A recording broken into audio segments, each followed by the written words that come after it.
All right, this week we move into resumes, and with any luck, this is a little bit of a lighter week.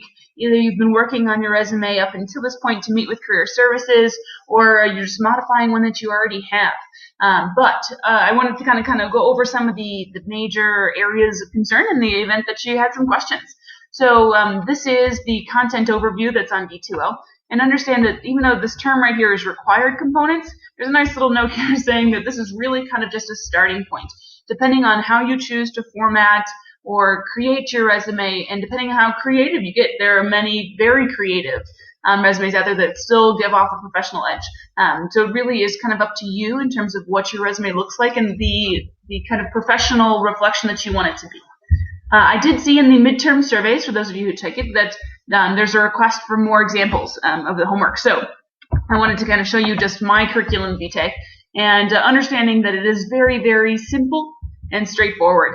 That's kind of how I work, just as me as a person. And so I like for the information to be easy to find for me. So that's why I've organized it in this manner, which isn't to say by any stretch of the imagination that this is the format you need to take. It's just simply an example. Up here, I typically have my address, email, and phone number. You can certainly leave those blank, or you can just hold a space for, or you can put those in there. I promise not to do anything with the information whatsoever. So you can see I've kind of started off with my education, because in the areas that I'm moving for, the education right here, this section up here, and my professional experiences are kind of the two major things that are going to push me into where I'm headed. This may be the same thing for you. Don't be afraid to name names, to put down things. As you can tell, I've listed my committee chair. I've listed people that I've worked with in the past, because those names hold weight in the communities that I'm looking for. Which means if you have a field supervisor that you know is experienced, or your cooperating teacher, and I guarantee they are experienced and hold weight in communities, consider adding their names in. You may want to talk to them first, but most certainly don't be afraid to do that. You can see I've got professional experience, and then I go into previous employment. That's really kind of my way of saying that these are things that I have done that add credibility to me as an individual moving forward, but they aren't necessarily where I'd like people to place the most weight. So that's why I've titled it that way. I then go into other things about the courses I've taught, my professional associations, my certifications, and the grants I've received, as well as my publications.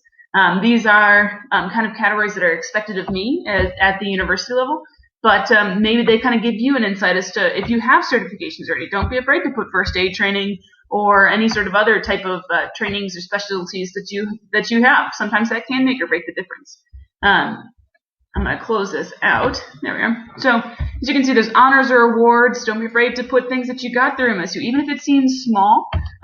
Don't be afraid to toot your own horn. Go for it. So in any case, this week I will create a discussion forum. So if you have questions, to go ahead and ask those.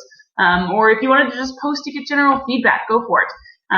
The big thing is, this week, it must have been reviewed by career services, and I know some of you have had a little bit of trouble getting a hold of them. If that's the case for you, give me an email, and let's talk about some options.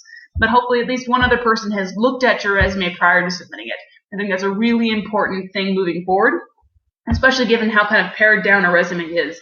You don't want a spelling error to be in there, or to have, just even the formatting of it a little bit off, depending on who you work with or who you're applying to, that may make a big difference. So having just one other set of eyes look at it, especially if they have any sort of training in the education realm, that might be really, really helpful. So in any case, again, don't be afraid to ask questions. I'll post a discussion forum up for those of you who'd like to post your resumes and to have fun on that. But if not, there's always this general course questions, or general course questions, or you can certainly email me. So I hope you guys have a great week, and we'll talk soon.